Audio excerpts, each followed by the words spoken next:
to our study on becoming God's people, looking at the books of Genesis through Deuteronomy and asking how the formation of Israel, of the people of Israel, can help us as we become God's people today.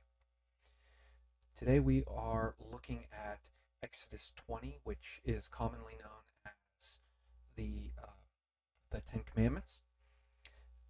These lines form the backbone of Israel's covenant with God, and so here we are finally kind of at the formalization of becoming God's people. This, in a lot of ways, everything we've done, I know I've said this a couple times too, but in some ways, everything we've done up to this point is just precursor for Israel becoming God's people.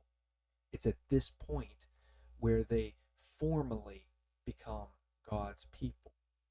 They accept the covenant with God in Exodus 20, 21, really from now until the end of chapter 40, the Israelites are given the covenant and formalize the covenant with God. So here we have this first stage. And right from the outset, we should notice two things. Number one, the Ten Commandments are, well, there's not 10 of them, or at least it's hard to divide 10. And two, they're not really commandments. Um, the Bible kind of calls these the 10 words. They're not commands, they're just 10 words from God, 10 speeches or instructions, you might say. And the division of 10 is kind of arbitrary. There's not really 10 distinct lines or distinct words, distinct phrases here. There are multiple ways of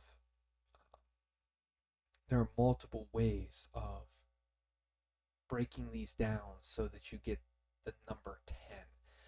I think in Christian tradition, the first one that I know of to talk about the Ten Commandments as the Ten Commandments is Clement of Alexandria, and we've been kind of following him ever since. But in the Jewish tradition, this is the 10 words, and their counting is different from either the traditional Protestant counting or the traditional Catholic counting. The Jewish tradition breaks these words down differently than we do.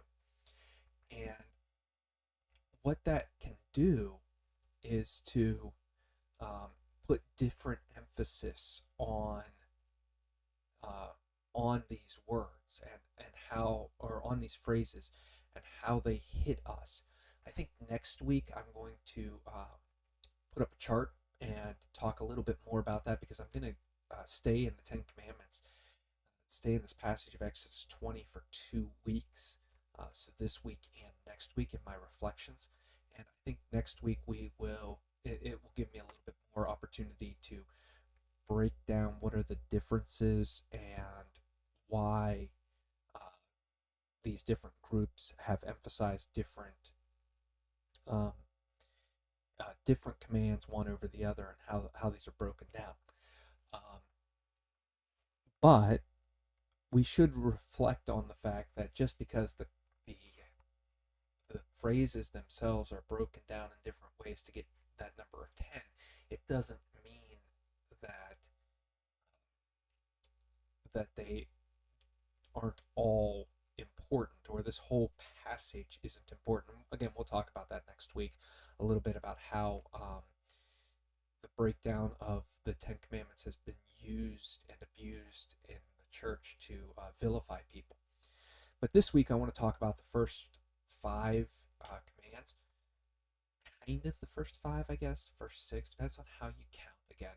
This first half, chapter 20, 1 through 11, which is really about God. And when we notice this passage, the first half is unique to Israel, and the second half is not. The first half is unique to Israel's religion and their worship and how they approach their God. The second half is rather generic community ties that uh, everybody holds to, at least everybody in their culture, in their cultural world, their cultural landscape. But this first part is unique to them. And it builds out of this idea that they have a relationship, a special relationship with their God because of the grace that God has shown them. Their relationship starts in the grace that God showed them. They were brought from slavery in Egypt out into new life, into a freedom. Now, it's in the wilderness right now, but being led into the promised land. They're in that in between stage of slavery and freedom, true freedom and promise. This is a great analogy for where we find ourselves according to the New Testament, somewhere in between slavery to sin and the true freedom that we will experience. This is kind of Paul's argument in the book of Romans. He's recognizing God's grace has brought us out of slavery, and now we have the opportunity to covenant with God in a new way. Paul is really kind of building on what we see in Exodus 20. And it's also important that what Paul is saying in Romans about law and grace is really reflective of Exodus 20. These are not explicit legal commands the way that we might think of them. It was not, in the sense, Israel was not, in the sense, meant to be a society where if you don't hold to, say, the Sabbath law, then you would be punished in some way criminally. Rather, this is about understanding God has brought the people out of Egypt, and that their response to God's saving action should be to emulate God. Again, this comes forward really in that command to Sabbath rest. It is expressed not as a legal, you must do this. It is expressed as, hey, this is how God structured the world.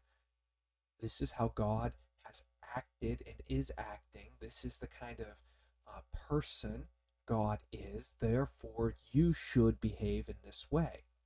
Similarly, the command to not have an idol. It's not simply if you have a sacred pole out in your backyard, you are liable to criminal punishment. That's not the case at all. Rather, what it is saying is God has created humanity in God's image. This is Genesis 1:31. And because God has, or 127 through 31, sorry, because God has created humanity in the divine image, we are capable of having a relationship with God without the sacred object, without the idol, without this mouthpiece for God. We are capable of circumventing that, and so we should act accordingly. Do not act like the people around you who feel like they need this little totem. Act as though God has spoken directly to you. That's part of this commandment. See, and here again, I'm using the old language. This is part of God's wording to the people. They are hearing God speak directly to them, whatever that would have looked like. They are hearing God's voice speaking directly to them, and they should respond by not setting up idols that mediate between them and God. Rather, they should expect God to speak to them as the image bearers they are. So again, this is not a legal framework. This is not a law the way we tend to think of laws. This is wisdom for the people to meditate on. This is This is the language of connecting to God and understanding their history, their past, in terms of how has God spoken to them and worked with them, and then to move on into the future in that knowledge. So these 10 words, this Decalogue, which literally means 10 words, isn't about setting up laws or commands. It is about setting up a mentality to think about how people relate to the God who has saved them. This is part of the reason why I think it's somewhat um, foolish, or at least it's not the wisest path that we could take to enact laws like they've done in Texas about having the Ten Commandments up on the walls in the classrooms. It's not about these being legal requirements. It's about these are about having a knowledge and history with God, and recognizing that knowledge and that history with God, and making it part of Israel's everyday life. These are not universal principles. These are not universal commandments. To say to somebody who's never had a history with God, you shouldn't have an idol. That's a meaningless statement. To say that you should remember the Sabbath and respect it, that's a meaningless statement if you don't have backdrop with God already. Now, the second half, and again we'll look at this next week, but the second half of this passage, which is all about um, conventional wisdom, that we can understand that is just good societal um, norms. But even that rests on the foundation of a particular relationship with God, something that we cannot assume in our modern world. But we can assume it in the church. We can assume that we have a history with God. Ours is not necessarily founded on the same principles or um, the same incidents as the Jewish history. The Jewish history looks back to the events of being of the Exodus, of being taken out of Egypt. That is the historical framework by which Israel knows God. Ours, when we look back at it, we look back at our history with God beginning at Jesus. And this is where Paul goes with a lot of what he says in Romans. Um, we look to Jesus as the salvation moment, as this same starting point that the Jewish people would look back at Exodus. Um, we look at that as our starting point, and now we are in the wilderness, and we don't look back at laws, not because they're not good, not because they don't serve a purpose, but because, like Israel, we are looking at God's grace in saving us, not these laws. We don't look to individual laws to save us, we look to God's grace to save us. And so we take up the mantle of acting in a way that's appropriate to God, that's acting like God, because God has saved us, because God has initiated this relationship. Um, Paul is really just capitalizing on this passage and on really the first few verses of this passage. So if you really want to get kind of in the backdrop of Exodus, if you want good commentary on this passage in Exodus 20, read Paul's book of Romans. That's really what he's reflecting on. It is not about going forward these laws saving the people of Israel. It is about recognizing what God has done in the past and trying to build a society and people, individuals, cultivating individuals into a society that reflect who God is. And so as we move forward, these 10 words, this Decalogue that we get in Exodus 20, it's good wisdom for us, it's good practice for us, but it is not supposed to be. It is not supposed to be built up as a legal foundation. It is supposed to be built as kind of this ideal that we strive for in our world, because it is reflective of who God is, not simply because it's arbitrary commandments coming down from God.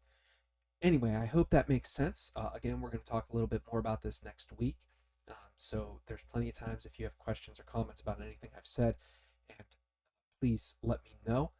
I can address those next week in the video, and hopefully make that a little bit clearer. But like I said, next week I plan to kind of break down how different traditions have come up with their 10 commandments and what that means, and how that's been used over the years. So until we meet again, God bless. I hope you have a wonderful day.